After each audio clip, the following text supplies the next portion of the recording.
కాని చదువు చదువుకుంటేనే మనలోని రాక్షస గుణాలు పోతాయి. మరి మనం అందరం కూడా బడికి పోయి చదువుకున్నాం కదా, మరి మన లోపల రాక్షస గుణాలు లేవా? ఉన్నాయి. మరి ఇలాంటి చదువు ఇంటికి వెలుగంటే ఆ బడిలో వెళ్ళి చదువుకునే చదువు కాదు. ఆ చదువు ఎందుకు? ఓ డాక్టర్ కావడానికి, ఓ ఇంజనీర్ కావడానికి, కొత్తలు సంపాదించడానికి, పైసలు సంపాదించడానికి మాత్రమే చదువు వస్తుంది, కానీ ఆత్మజ్ఞానం రాదు. చదువు శరీరానికి మనసుకు అక్కడ ఆగిపోయింది, కానీ ఆత్మజ్ఞానము దేనిది? ఆత్మకు సంబంధించింది, పరమాత్మకు సంబంధించింది. అంటే జీవుడికి, దేవుడికి, సృష్టికి సంబంధించిన చదువు. ఆ చదువు చదవాలి. ఆ చదువుకి నాశనం లేదు. మనం చదువుకున్నాం చిన్నప్పుడు, గుర్తుందా చదువు? గుర్తు లేదు. ఆ చదువుకి నాశనం ఉంది, కానీ నాశనం లేని చదువు ఏంటిది? ఆత్మ జ్ఞానము. అందుకే ఈ విద్యని కనిపెట్టింది ఎవరు? మరి మన కోసం. ఇందాక చెప్పుకున్నాం కదా, బుద్ధుడు మొత్తం తిరిగి ఏం చేసిండు? మనిషికి దుఃఖం ఎందుకుంది? అవిద్య. అవిద్య అంటే ఏంటిది? తృష్ణ. తృష్ణ అంటే ఏంటిది? విద్య లేకపోవడం. ఏ విద్య? ఆత్మ జ్ఞానం అనే విద్య లేకపోవడం వల్ల మనిషికి దుఃఖం ఉంది. అంటే ఏ కర్మ అయితే వస్తుందో, ఏ పాపం అయితే చేస్తున్నామో, ఏ మొగడైతే తండ్రి మొగడు దొరికిండో, ఏ మొగడు మంచి దొరికిండో, అన్నింటికీ కారణం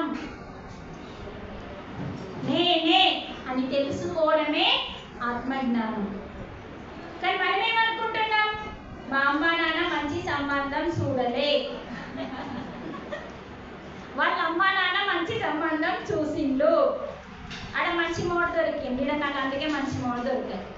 కానీ అది కాదు కదా, అది అజ్ఞానం. ఇక్కడ మీ అమ్మ నాన్న చూస్తే పెళ్లి కాలేదండి, ఆల్రెడీ భగవంతుడు అక్కడ నీకు ముడేసిండు. ఆ ముడితోనే ఇక్కడికి వచ్చి మీ అమ్మ నాన్న నిమిత్త మాత్రుడు. అవునా? ఇవన్నీ మనకు తెలియా? ఇవన్నీ మనకు తెలుసా తెలియా? అదే జరుగుతుంది. అక్కడ ప్రసాదం కాలే, అది అందుకే ఆపేసిన. ఒక 10 నిమిషాలు అయితే రెడీ అవుతుంది ప్రసాదం. అందుకే ఇక్కడ మనం ఏం తెలుసుకోవాలా? మన జీవితంలో జరుగుతున్న మంచికి, చెడుకి, అన్నింటికి కారణం ఎవరు? ఇంతమంది ఉన్నారు, గింతే సౌండ్ వచ్చింది. నిజమా అండి? ఇప్పుడు అలా జీవించామా లేదా? ఇప్పుడు అలా జీవించాలా లేదా? ఇప్పుడు ఇక్కడ మనం సత్యం తెలుసుకుంటున్నాం మేడం. మన జీవితంలో జరుగుతున్న మంచికి మనమని ఒప్పుకుంటాం, కానీ చెడుకు ఒప్పుకోము. కానీ ఆ చెడుని కూడా ఎప్పుడైతే నిజంగా గుండె ధైర్యం ఉంటే, ఆత్మజ్ఞానం ఉంటే, ఆత్మజ్ఞానం వస్తే గుండె ధైర్యం ఈజీగా వస్తుందండి. అప్పుడు ఒప్పుకుంటాం. ఆ ఒప్పుకొని ఆ చెడుకు జరిగిందాన్ని నువ్వు ఒప్పుకొని ఎప్పుడైతే శరణాగతి అయ్యి ఓకే అని రియలైజ్ అయ్యి నువ్వు ఉంటావో, ఆ కర్మ సగం పోతుందండి. ఫస్ట్ ఆత్మజ్ఞానం ఎప్పుడైతే వస్తుందో, ఇలాంటి పొరపాటు ఇంకోసారి చేయకూడదు అనే ఆత్మజ్ఞానం వచ్చి అలాంటిది ఇంకోసారి చేయకుండా ఉంటే, నేనే చేసినానని తెలుసుకుంటే ఆ కర్మ మొత్తం కడిగేయబడుతుంది. అంటే జ్ఞానాగ్ని దగ్ధ కర్మాణం. నువ్వేం చేయాలా? జ్ఞానాన్ని సంపాదించుకోవాలి. జ్ఞానం సంపాదించుకుంటే ఈ కర్మ నా వల్లనే వచ్చింది కాబట్టి ఇంకోసారి చెయ్యొద్దు అనే ఆత్మజ్ఞానం పొందిన రోజు నువ్వు చేసిన కర్మ నీ నుంచి విడుదలవుతుంది. ఎప్పుడైతే నువ్వు చేసిన కర్మ విడుదలవుతుందో నీ కర్మల సంచి చిన్నగా అవుతుంది. చిన్నగా మొత్తం పోయిందనుకో, అప్పుడు జ్ఞానం అనే అగ్ని పెరుగుతుంది. నీ కర్మలన్నీ చిన్నగా అయిపోయి అందులో పడి, అగ్నిలో పడి కాలి బూడిదైపోతే అప్పుడు నీకు మోక్షం. మరి ఇప్పుడు నీకేం కావాలి? అందరికీ జ్ఞానం కావాలి. మోక్షం రావాలంటే ఏం కావాలి? మోక్షం అంటే ఏంటిది? నీకు ఏ దుఃఖం ఉండదు. ఇక అన్ని దుఃఖాలకి కారణం నేనే అని తెలుసుకున్నప్పుడు దుఃఖం ఉంటుందా? పక్కోడంటే ఉంటుంది. మనం అనుకున్నప్పుడు సత్యం తెలుసుకుంటున్నప్పుడు దుఃఖం ఉండదు, తప్పు ఉంటుంది. ఆ తక్కువ దాన్ని మళ్ళీ సత్యం తెలుసుకొని ఇంకెప్పుడు చేయకూడదని ఎప్పుడైతే జ్ఞానోదయం అవుతుందో ఆ కర్మ నీ నుంచి రియలైజ్ అయ్యి బయటకు వెళ్ళిపోతుంది. నిన్ను అంటుకోదుగా. చూడండి, అంటే మనకు కావాల్సింది డబ్బులో, బంగ్లాలో, కార్లో, నగలో, చీరలో కాదు. నాశనం కాని ఇల్లాలి చదువు, ఆత్మ జ్ఞానం అనే చదువు ఏం చేస్తుంది? మన ఇంటిలో, మన ఒంటిలో, మన జీవితంలో ఏం తెస్తుంది? ఇక్కడ చెప్పింది వెలుగు. ఇల్లాలి చదువు అప్పుడు వెలుగు అవుతుంది. ఇంటికి వెలుగు అంటే ఏ ఇంటికి? ఈ ఇంటికేనా? మన ఈ ఇల్లు ఉన్నది, ఇంకా మనం లోపల ఉన్నాము. ఆత్మ వాళ్ళు ఇప్పుడు ఇంటి లోపల మనం ఉన్నాము, శరీరం ఉంది, ఇది మన ఇల్లు, శరీరానికి ఇల్లు. ఆత్మకి ఇల్లు ఇక్కడ ఉంది. చూడండి, ఇల్లాలి చదువు ఇంటికి వెలుగు. అంత గొప్పగా వర్ణించి మనకు రాసిచ్చారండి. మనం ఏమనుకున్నాం, బడికి పోతే వచ్చే చదివే ఇల్లాలి వెలుగు అంటే ఆ పోరికి ఇంత తెలివి వస్తుంది, మంచిగా అందరితో కయ్యాలు ఆడొచ్చు అని అట్లా అనుకున్నాం. మనం కొంచెం ఎక్కువ చదువుకుంటే వాళ్ళు 2 కొమ్ములు సుర్రమని మళ్ళీ పట్టుమని మీదకి లేస్తాయి. 99% అహంకారం వస్తుందండి బాహ్య చదువుతో. 99%, 1% వాళ్ళకి రాదు. అంటే 99% ఏమవుతుంది బాహ్య చదువు ద్వారా? నీకేం తెలుసు, నేను చదువుకున్నాను, నువ్వు చదువుకున్నావు, నీకేం తెలుసు, నోర్మి అనేస్తాం. అదే ఆత్మ చదువు వల్ల ఏమవుతుందంటే అహంకారం తగ్గుతుంది. అది ఒరిజినల్ చదువు అండి. అందుకని మనం రోజు ఏం చేయాలి? మన లోపల ఉంది చదువు, మన ఆత్మలో నిక్షిప్తమై ఉంది చదువు. మనం ధ్యానం చేస్తున్నప్పుడు అలా ఏమవుతుంది? దానిలోని చదువు బయటకి రిలీజ్ అవుతుంది. మరి మనం రోజు ఏం చేయాలా? ధ్యానం చేయాలి. ఎంతసేపు చేయాలి? వయసు ఎంత ఉందో అంతసేపు చేయాలి. ఎన్నిసార్లు చేయాలి? 2 సార్లు చేయాలి. ఎప్పుడు చేయాలి? ఎప్పుడన్నా వేయి. ఎక్కడ చేయాలి? ఎక్కడన్నా కూర్చో, నీ ఇష్టం. నీ ఇల్లు, నీ మనసు ప్రశాంతంగా ఉండాలి. మంచి ఇల్లు నిండా పొగేసుకొని మంచి సువాసనలో కూర్చొని ఏమైనా డిస్టర్బెన్స్ ఇస్తే చిన్నగా మ్యూజిక్ పెట్టుకొని దాన్నే ధ్యాస పెట్టదు, శ్వాస మీదే పెట్టుకోవాలి. అదంతా మన ఇంట్లో ఉన్న డిస్టర్బెన్స్ రాకుండా ఉండడానికి చిన్నగా మ్యూజిక్, పత్రిసార్ది కానీ కృష్ణుని కానీ మ్యూజిక్ పెట్టుకొని మంచిగా నీ లోకంలోకి నువ్వు వెళ్ళిపోవాలి. నీ లోపలికి వెళ్ళాలి, ఏకాంతంలోకి వెళ్ళాలి. ఏకాంతం అంటే ఆడ ఏముంటుంది, నువ్వు తప్ప. అంత ప్రశాంతంగా ఉంటుందండి. ఎందుకంటే 13 సంవత్సరాల నుంచి అనుభవిస్తున్నాం మేము. అందుకనే ఇక్కడ ఈ శ్లోకం మనకి ఎంత చక్కగా భగవంతుడు ఏ ఆహారం అంటే, ఇప్పుడు మన పిల్లలు ఉన్నారండి, మీరే ఆలోచించండి, ఏది పడితే అది తింటే ఊరుకుంటామా మనం? అలాగే మన భగవంతుడు కూడా మనకేం చెప్పిండు, నా బిడ్డలు ఏం తినాలి అని కూడా భగవద్గీతలో ఇచ్చిందంటే మీరు ఆలోచించండి ఒకసారి. మనం సేమ్ మన పిల్లలకి ఎలా రక్షణ కవచంగా ఉంటున్నామో భగవంతుడు కూడా మనకి ఎప్పటికప్పుడు రక్షణ కవచంగా ఉండడానికే భగవద్గీత అనే జ్ఞానాన్ని ఎప్పుడు నిద్ర పోవాలి, ఎంత పోవాలి, ఏం తినాలి, ఏం చేయాలి, ఏం మాట్లాడాలి, ఎలా జీవించాలి, ఏమి చేస్తే నాలో నీలో ఉన్న నా దగ్గరికి వస్తావు అన్నింటినీ వివరించి చెప్పాడండి. ఎందులో? భగవద్గీత. అందుకనే ఇది ఏం గీత? జీవన గీత, జీవితాన్ని మార్చే గీత, భగవంతుని గీత, భగవంతుడు ఇచ్చిన గీత, దైవ గీత. సాక్షాత్తు తన చేతులతో తన నోటితో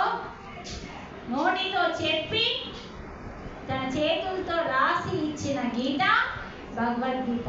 కాబట్టి భగవంతుడు ఇచ్చాడు కాబట్టి తప్పనిసరిగా నువ్వు సచ్చినా తిన్నా తినకపోయినా మనం చదవాల్సిన ఏకైక గీత భగవద్గీత. తిండి తింటే తిను, లేకపోతే లేదు, నిద్ర పోతేవో లేకపోతే లేదు. కానీ ఆ తిండి ఎలా తినాలో నేర్చుకో, ఎలా నిద్ర పోవాలో నేర్చుకో, ఎలా జీవించాలో నేర్చుకో, ఎలా మాట్లాడాలో నేర్చుకో, ఈ భూమి మీద ఎందుకు వచ్చావో నేర్చుకో. గ్రంథం భగవద్గీత నీ జీవితాన్ని నీకు దుఃఖం లేకుండా చేసే ఏకైక గ్రంథం. మరి అందరి మీద ఏడుస్తున్నాం, ఏమని ఏడుస్తున్నాం? నా దుఃఖానికి, నా సమస్యలకి అన్నింటికి ఏడు పెట్టి ఎదురుగున్న వాళ్ళని చూపిస్తున్నా. ఇది వాస్తవం కదమ్మా. ఎదురుగా లేకపోతే పక్కకున్న వాళ్ళనన్నా చూపిస్తాం. అంటే మొత్తానికి పక్కోడే కారణం మన జీవితంలో దుఃఖానికి అని ఫిక్స్ అయినాం ఇక్కడ. మరి భగవంతుడు ఏం చెప్తున్నాడు? మనకు కూడా తెలుసు సగం, భగవంతుడే కాదు సగం మనకు తెలుసు. మన జీవితం మన కారణం మనమే అని సగం తెలుసు, కానీ మొత్తం తెలుసుకోమని భగవద్గీతలో చెప్తున్నాడు. అందుకే దుఃఖానికి కారణం ఎవరు, విషాదం ఎందుకు కలుగుతున్నదో విపులముగా చెప్పితివమ్మ గీతామాత. ప్రతి ఒక్కరికి దుఃఖం ఎందుకు కలుగుతుందో తెలుసుకోవాలి అంటే 1వ అధ్యాయంలో అర్జునుడు ఏడుస్తూనే ఉన్నాడు కదా. అర్జునుడు అక్కడ ఏం చేస్తుండో ఇక్కడ మనం అదే చేస్తున్నాం. కాబట్టి అర్జునుడు ఏడ్చిన శ్లోకం ఏవైతే ఉన్నాయో 1వ అధ్యాయం అర్జున విషాద యోగం, అందులోకి నువ్వు చూస్తే నీ దుఃఖానికి కారణం ఎవరో విపులంగా చెప్పింది 1వ అధ్యాయంలో, వివరంగా వివరించింది 1వ అధ్యాయంలో. అందుకనే 1వ అధ్యాయం మొత్తం నీకేం చెప్తుంది? దుఃఖానికి కారణం ఎవరో స్పష్టంగా అందులో తెలుస్తుంది. అర్థమైందా? 1వ అధ్యాయం చదివితే నీ దుఃఖానికి కారణం ఎవరో తెలుస్తుంది, అప్పుడు తెలుసుకుంటూ ఆత్మజ్ఞానం వస్తుంది. మరి 2వ అధ్యాయం చదివితే నువ్వెవరో తెలుస్తుంది. చెప్పాను కదా ఇప్పుడు నేనెవరో కానిది ఎవరు, దుఃఖ సాగరం కాదని ఆత్మస్వరూపం అని తెలుస్తుంది. చూడండి, ఒక్కొక్క అధ్యాయం ఒక్కొక్క జ్ఞానాన్ని ఇస్తుంది మనకు. మరి 18 అధ్యాయాలు ఎంత జ్ఞానాన్ని ఇవ్వాలో చెప్పండి. అందుకనే భగవంతుడు ఏ పాపం అంటద్దు మనకని. ఇప్పుడు సేమ్ మనం కూడా మన పిల్లలకి ఏ రోగాలు రావద్దని, ఏ కర్మ అంటద్దని, ఎవరి జోలికి పోవద్దని మనం ఎలా ఆలోచిస్తున్నామో, ఏ పోలీసుడు చేతిలో పడద్దు, ఏ దొంగని చేతిలో పడద్దు, మన పిల్లలు ఎంత బంగారంగా ఉండాలని మనం ఎలా కోరుకుంటున్నామో, ఏ చిన్న ఆటంకం వచ్చినా తల్లడిల్లిపోతున్నామో, భగవంతుడు కూడా నా బిడ్డలందరూ కూడా ఏ పాపం వైపు పోకూడదు, ఏ బంధంలో ఇరుక్కోకూడదు, ఆత్మ జ్ఞానం వైపు రావాలనే ఈ గ్రంథాన్ని కలియుగంలో ఏకైక యుగం కోసం, అన్ని యుగాలలో భగవంతుడు వచ్చిండు. ఈ యుగంలో రాక్షసుడు వచ్చిండు, బిడ్డలకి బాధలు ఎక్కువ, రోగాలు ఎక్కువ అని భగవంతుడు ఆత్మ జ్ఞానాన్ని పంపిస్తే, ఆత్మ జ్ఞానానికి అంటే మనలోని రాక్షస గుణాలకి మందేంటిదండి? మనలోని రాక్షస గుణాలకి మందేంటిది? ఆత్మజ్ఞానం. ఆ మందుని, ఈ మందు వేస్తే ఆత్మజ్ఞానం అనే మందు మన లోపలేస్తే అప్పుడు రాక్షస గుణాలు పోతాయి. అప్పుడు గుణాలు మన లోపల నుంచి గుణాలు పోతే ఈ మానవుడే ఆ మాధవుడు అవుతాడని చెప్తున్నాడు. మరి మానవుడు ఇంకా మనిషిగా రాక్షసుడిగా ఉంటున్నాడు, మాధవుడే కావట్లేదండి. మీరు మాట్లాడండి ఒకసారి. ఇప్పుడు మనం మాధవుడు, మాధవుడా మానవుడా? మాధవుడు అంటే ఆవంటుండు, మానవుడు అంటే ఆవంటుండు. అసలు ఏంటిది? మనం అవతారం మానవుడు, గుణాలు రాక్షసుడే. ఇప్పుడు మనము మానవులమా రాక్షసులమా తెలుస్తుంది. గుణాన్ని బట్టి ఉంటుంది కదా, శరీరాన్ని బట్టి ఉండదు. అందుకని ఆత్మజ్ఞానం నేర్చుకుంటే ఏమవుతుంది? మనలోని రాక్షస గుణాలు వెళ్ళిపోయి మానవత్వం ఉన్న మనిషిగా మారుతాం ఫస్ట్. మరి మానవత్వం ఉన్న మనిషి ధ్యానం చేస్తే ఏమవుతాడు? మాధవుడు అవుతాడు. అప్పుడు చూడండి, ఫస్ట్ గుణాలని శుద్ధి చేసుకోవాలి. అంటే రోజు ధ్యానం చేసి, మరి ఇప్పుడు ఇక్కడ కొంచెం ఈ తెలుసుకొని మనం బ్రేక్ తీసుకుందాం. యుక్తాహార విహారస్య అంటే మనము ప్రతిరోజు ఏం తినాలి, ఏం తీసుకోవాలని చెప్తున్నాడు, ఎంత తీసుకోవాలో చెప్తున్నాడు. ఇప్పుడు చూడండి, యుక్తాహార విహారస్య యుక్త చేష్టస్య కర్మస్య యుక్త స్వప్నావబోధస్య యోగో భవతి దుఃఖః. అంటే మనం తీసుకునే ఆహారాన్ని బట్టే మనకి దుఃఖం వస్తుంది అంటున్నాడు. చూడండి, ఆహారం వల్ల కూడా దుఃఖం వస్తుంది. వస్తుందా రాదా? మనం తీసుకునే ఆహారం మాంసాహారం అనుకోండి. మాంసాహారం దుఃఖాన్ని ఇస్తుందా ఇయ్యదా? మాంసాహారం ఏ ఆహారం? పాపాహారం. ఏ ఆహారం? పాపాహారం. ఎట్లయింది? నువ్వు ఒక్క పొద్దు రోజు అండుకుంటలేవు, తిన్న రోజు గుడికి పోతలేవు. కారణం, ఇప్పుడు నువ్వు నాన్ వెజ్ తిన్నావండి, నేనేమో తినలే, మనం ఇద్దరం గుడికి పోవాలని అనుకున్నాం. సరే, నేనేమో శాకాహారం తిన్నా, గుడికి పోదామని నేను పిలిస్తే, నేను నాన్ వెజ్ తిన్నా, నేను గుడికి రావద్దు అని నువ్వు అంటావు. అస్తే ఏమవుతుంది? పా అని నేనంట. అస్తే ఏమవుతుంది అంటే నువ్వేమంటావు? చెప్పు, కరెక్టే. ఏమంటా? అమ్మా, నేను మాంసాహారం తిన్నా పాపం కలుగుతుంది అంటావు. అవునా కాదు? అంటే మామూలు మనిషి కట్టిన గుడికి మాంసం తినిపోతేనే పాపం అంటుతుంది. ఆలోచించండి ఒకసారి. ఒక మంచి ఆలోచన.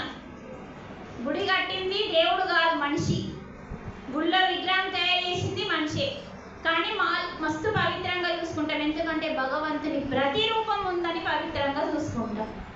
చెప్పులు వేయం, తలస్నానం చేసి వెళ్తాం, మంచి బట్టలు వేసుకొని పవిత్రమైన ఆలోచనలతో వెళ్తాము.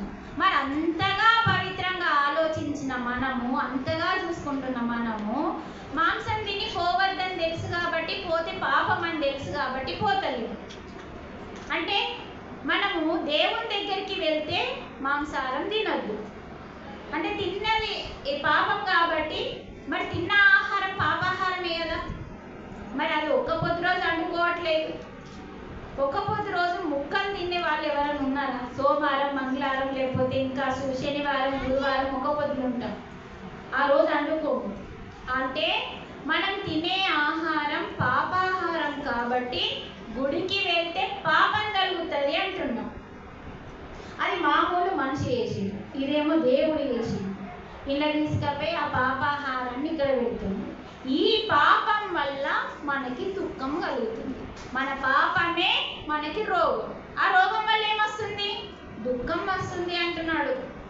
మనం తినే ఆహారం పాపాహారం అయితే దుఃఖం కలుగుతుంది. ఎందుకు పాపమైంది మరి? అదంటే ఒక ప్రాణం ఉన్న ప్రాణిని తినడం కోసం చంపుతున్నాం కాబట్టి. అది ఏదో చచ్చిపోయింది కాదు మనం తినేవి. పోనీ రోడ్డు మీద చచ్చిపోయింది అనుకో, దానికి నీకు సంబంధం ఉందా? ఉందా? లేదు. దానికి అది చచ్చిపోయింది. అప్పుడు నువ్వు అది తింటే నీ శరీరానికి బాధ కలుగుతుంది, రోగం వస్తుంది, కానీ నీకు పాపం అంటది.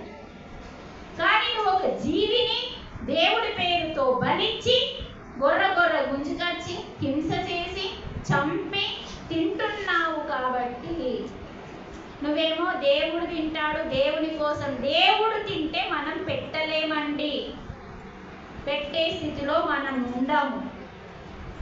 దేవుడు మొత్తం ఒకటేసారి మింగేస్తాడు, నువ్వు పెడతావా? పెట్టలేము. దేవుడు తినడు. దేవుడికి ఆకలి లేదు, దేవుడికి నిద్ర లేదు, ఆకలి లేదు, చీకటి లేదు, అన్నీ మనకే ఉన్నాయి. దాహం లేదు. సర్వాంతర్యామి. ఆయనకి ఎందుకు ఉంటాయి ఇవన్నీ? ఆయనని సృష్టించిన ఆయనలోనే నీళ్లున్నాయి, ఆయనలోనే ఆహారం ఉంది. ఆహారము ఆయనలోనే ఉన్నప్పుడు ఆయనకి ఎట్లా ఆకలితో ఆలోచించండి. అన్నపూర్ణ తల్లి మన ఆహారం ఇస్తుంది. భగవంతుడే ఆహారం, భగవంతుడే నీళ్లు, భగవంతుడే వెలుగు అయినప్పుడు ఆయనకి ఎందుకు చీకటి ఉంటుంది? ఆయనకి ఎందుకు ఆకలిస్తుంది? మరి నువ్వు వెళ్ళి భగవంతునికి బలిస్తున్నా అంటున్నావు. మనకేమన్నా జ్ఞానం ఉందా? అంటే మనం ఇక్కడ ఏం ఆలోచించాలి? ఎవడో చేసిన పాపం పనికి దాన్ని తరతరాలుగా అట్లే నూక్కుంటూ వస్తున్నాం. బలి ఇవ్వమని అడిగారండి, కానీ ఏ బలి మనం తెలుసుకోవాలి. శాస్త్రాలలో ఉంది. మనకి గుడికి వెళ్ళాలంటే ఫస్ట్ ఒక ధ్వజస్తంభం కనిపిస్తుంది పెద్దగా. ధ్వజస్తంభం అంటే మన వెన్నుపూస. మన వెన్నుపూసని బట్టే అక్కడ ధ్వజస్తంభం పెట్టింది. అంటే నీలో ఇలా నిటారుగా ఉన్న ఆ వెన్నుపూస శక్తిగా ఉంటుంది మన లోపల ఉన్నది. దాని ఎత్తుకు ఎదిగి ఇక్కడ జ్యోతిని, ఆత్మజ్యోతిని వెలిగించుకోమంటున్నాడు. దానికి ముందు కొబ్బరికాయలు కొట్టడానికి ఒక బండ పెడతారండి బయట, ధ్వజస్తంభానికి బయట. ఆ బండ పేరు బలి బండ. ఆ బండ మీద మనం కొబ్బరికాయ లోపల గర్భగుడిలో కొడతామా, బయట వచ్చి కొడతాం. దాని అర్థమైంది, అది బలి ఇచ్చే బండ. అంటే ఏం బలి ఇవ్వాలి? మన లోపల ఇందాక ఏం గుణాలు ఉన్నాయని చెప్పామండి? ఉన్నాయా? మరి ఒక పవిత్రమైన ఆలయంలోకి ఆ గుణాలతో వెళ్ళొచ్చా? అలా ఆలోచించారండి యోగులు. మనలోని జంతు లక్షణాలు, మనలోని రాక్షస గుణాలన్నింటినీ ఆ ధ్వజస్తంభం కంటే ముందు ఒక బలి బండ ఉంటుంది. ఆ బండ మీద నీలోని గుణాలని బలిచ్చి, అంటే పవిత్రమైన ఆలోచనలతో, పవిత్రమైన భావాలతో ఆ గుడిలోకి నిన్ను రమ్మన్నారు. అన్నింటినీ అక్కడ బలియమన్నారు. నీ లోపల ఉన్న వాటిని బలియమన్నారు. ప్రాణమున్న ప్రాణాలని బలిపమని చెప్పలేదు. శాస్త్రాలు చదివితే అర్థమవుతుంది. మన దగ్గర శాస్త్రాలు ఉన్నాయి, పురాణాలు ఉన్నాయి, అన్నింటిలో రాసి ఉందండి. ఏం బలి? మనలోని జంతు లక్షణాలు, మనలోని రాక్షస గుణాలని బలి ఇచ్చి పవిత్రమైన ఆలయంలోకి, ఒట్టి పరమాత్మ ప్రతిరూపం ఉంటేనే పవిత్రం అంటున్నాం. మరి ఇట్లా పరమాత్మనే ఉన్నాడు కదా, అక్కడ వట్టి ప్రతిరూపం విగ్రహం.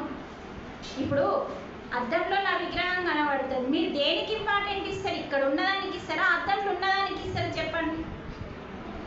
అక్కడ ఉంది, ఫస్ట్ దీనికి ఇస్తారు, తర్వాత దానికి ఇస్తారు. అవునా కాదా? ఫస్ట్ ఇది లేకపోతే అది ఎక్కడికి కనబడుతుందండి? ఒరిజినల్ ఇది ఉంది, ఇది లేకపోతే అది ఎక్కడ నుంచి కనబడుతుంది? అంటే ఫస్ట్ నువ్వు దేనికి ఇంపార్టెంట్ ఇవ్వాలి? ప్రాణం ఉన్నదానికి ఇవ్వాలి. అహమాత్మ గుణాకేశ సర్వభూతాశేస్థితః, అన్నింటిలో ఉన్న ఆత్మని నేనే అంటున్నాడు 10వ అధ్యాయంలో 20వ శ్లోకం. అంటే అహమాత్మ, నేనెవరిని అర్జున? నేను ఆత్మని అంటున్నాడు భగవంతుడు. శ్లోకం చదవండి ఇక్కడికి వచ్చి కావాలంటే. అహం ఆత్మ, నేను విగ్రహం కాదు, నేను ఫోటో కాదు, నేను ఆత్మని.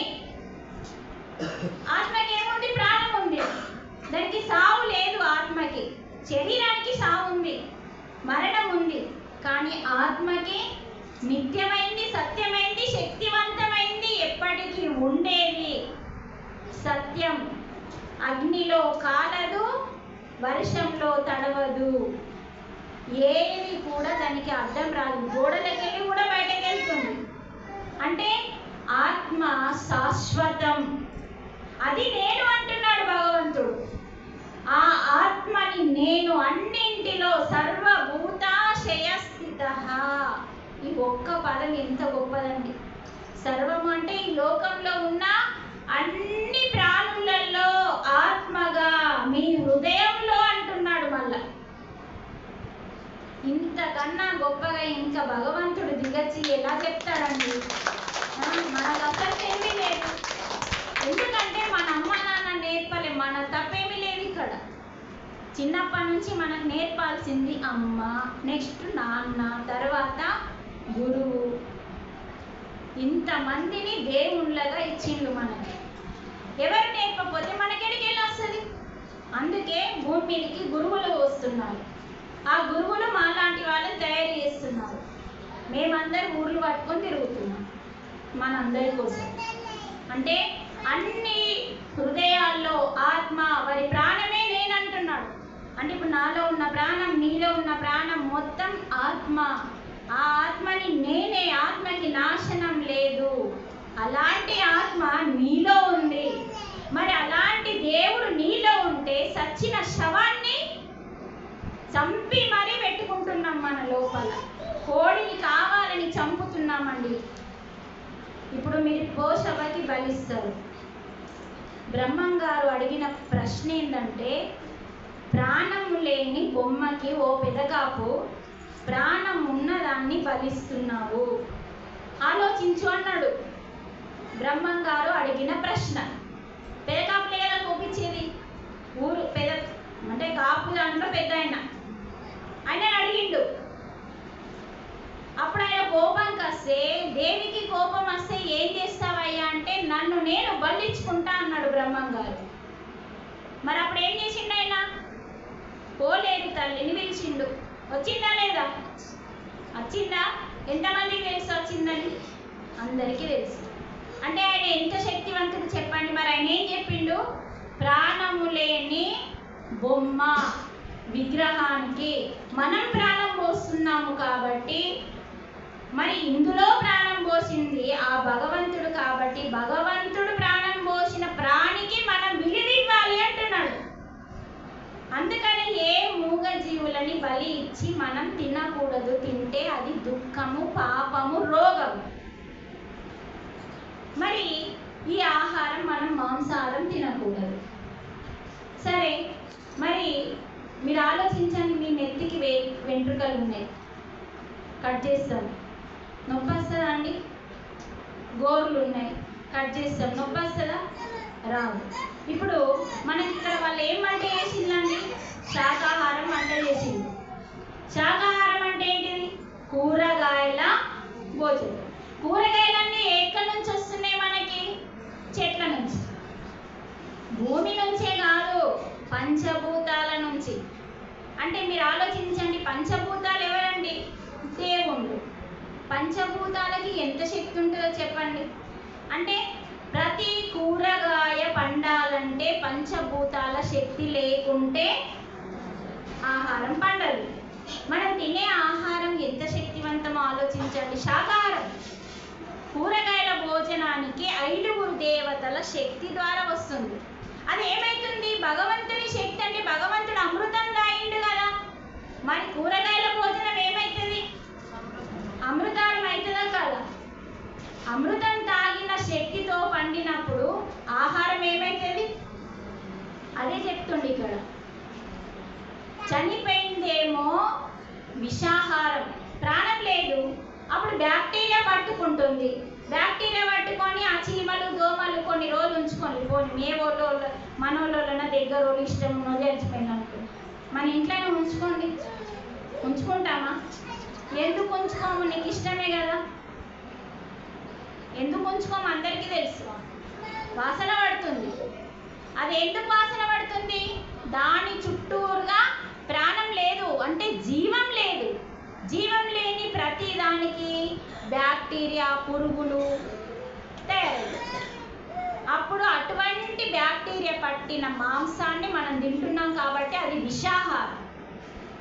చనిపోయిన క్షణంకే విషం పడుతుందండి. అది మనం కావాలని చంపేటప్పుడు ఏమవుతుందంటే దానికి, అది చనిపోయిన దానికి భయం తక్కువ. కావాలని మనం దొరకబట్టి హింసించి చంపేటప్పుడు భయం రిలీజ్ అవుతుంది. ఆ భయం ఎప్పుడైతే బయటకు వస్తుందో విష పదార్థాలు ఆ మాంసాన్ని కంటుకుంటాయి. అందుకనే వెంట్రుకలు తీసినా, గోర్లు తీసినా మనకి నొప్పి లేదు.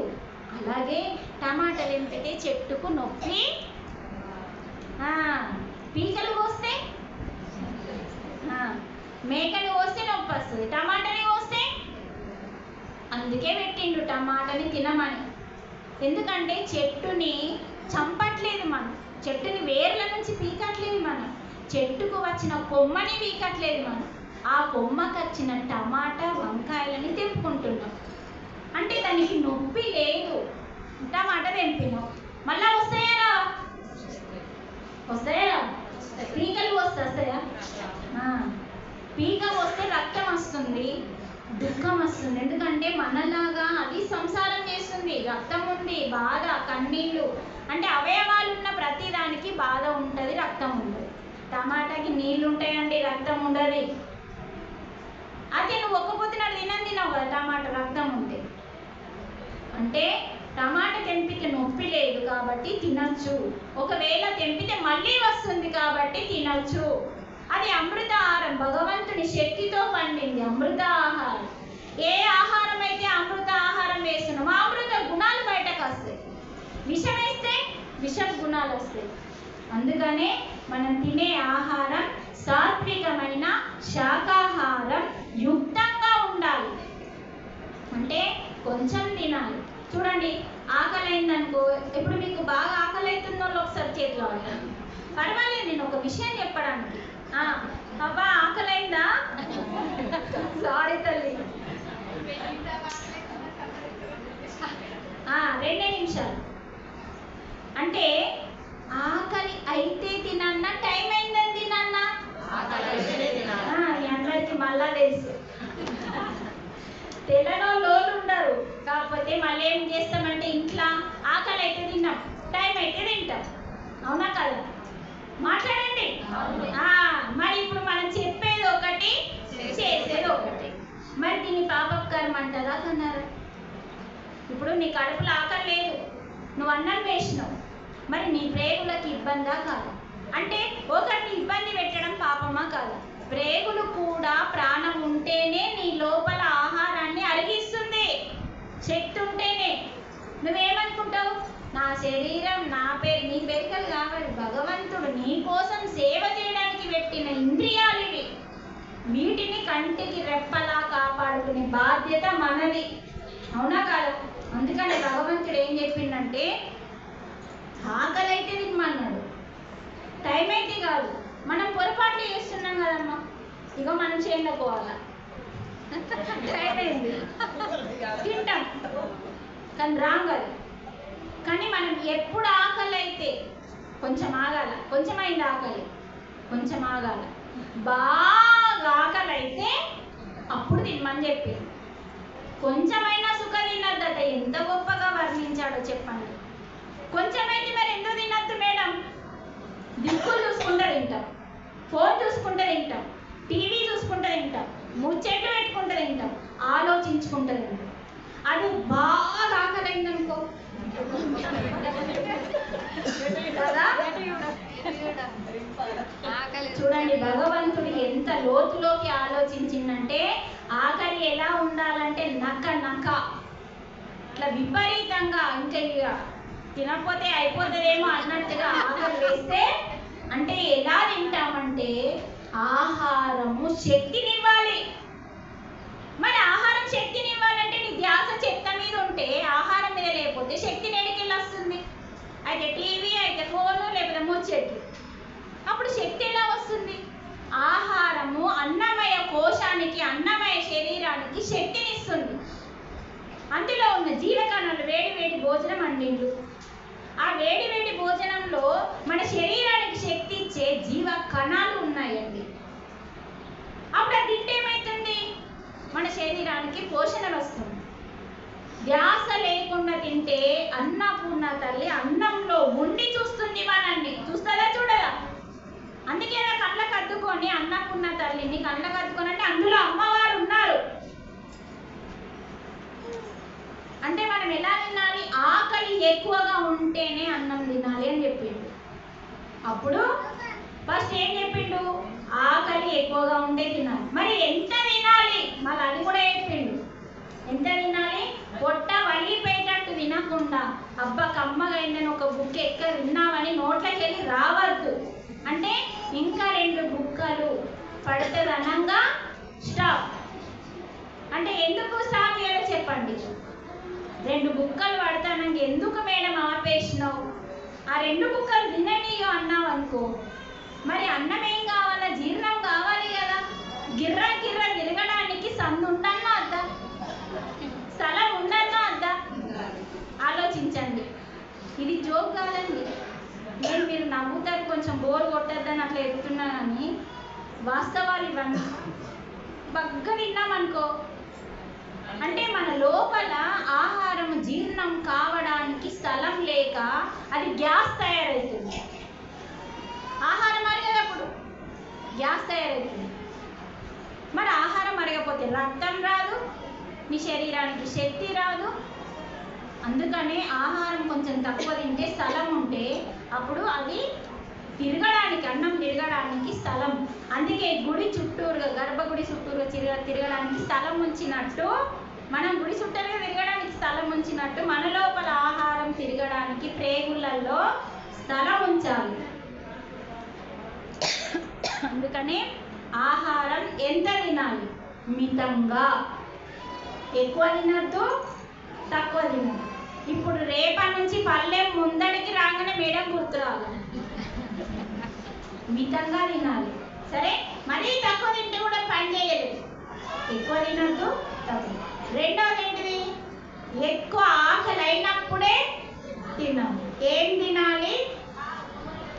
శాకాహారమే తినాలి. సాత్వికమైన శాకాహారం తినాలి. మళ్ళీ ఎన్ని రోజులు తినాలా? ఇది కూడా చెప్పింది. 6 రోజులు తినాలి. మన క్యాలెండర్లో 7 రోజులు ఉంటాయి కదా, వారానికి ఎన్ని? మళ్ళీ 6 రోజులు తినమన్నాడు. 7వ రోజు ఏం చేయమన్నాడు? ఏం తినద్దట. దాని పేరే లంకనం. లంకనం చేస్తే ఏమైందంటే 6 రోజులలో తిన్న ఆహారంలో కొన్ని మృతదేహాలు ఉంటాయండి మన బాడీలో. ఇది ఇంత షార్ట్గా చెప్పే శ్లోకం కాదు, అంత అడావుడిగా చెప్పాల్సిన పరిస్థితి వస్తుంది. ఇప్పుడు సగం చెప్పుకుందాం, తిన్న తర్వాత సగం చెప్పుకుందాం. ఈ శ్లోకం అంత పెద్దగా ఇచ్చాడండి. శ్లోకం చిన్నదే, మీనింగ్ పెద్దది. అందుకనే ఇప్పుడు సగం ఆపేద్దాం, తిన్న తర్వాత సగం తెలుసుకుందాం. అందుకనే ఏం చెప్తున్నా, 6 రోజులు మస్తు తినాలి. తిన్న కాడికి తిని, ఆ తిన్నప్పుడు కొన్ని జీవకణాలు మన లోపల చనిపోతాయి. ఎప్పుడైతే 7వ రోజు ఏం తినకుండా నీళ్ళతోనే ఉండాలి. పాలద్దు, పండ్లద్దు, భోజనం. వారానికి ఒకసారి అలా ఉంటే మన శరీరంలో ఉన్న రోగాలు పోతాయి. శరీరానికి వచ్చే రోగాలు రానివ్వకుండా ఈ ఉపవాసం ఉన్న మన శక్తి మనల్ని కాపాడుతుంది. అందుకే లంకనము అన్నారు. వారానికి ఒకసారే ఉండాలి. వారానికి 3 సార్లు కూడా రాంగే. ఓకే, ఏ ఆహారం తినాలి తెలుసుకున్నాం, ఎంత తినాలో తెలుసుకున్నాం, ఎప్పుడు తినాలో తెలుసుకున్నాం. తర్వాత నిద్ర గురించి చెప్పింది ఇదే శ్లోకంలో. మనం లంచ్ తర్వాత ఉండండి, అందరూ వినండి, తెలుసుకుందాం. ఓకే, ఇప్పుడు మనం మాత్రం బ్రేక్ తీసుకుందాం.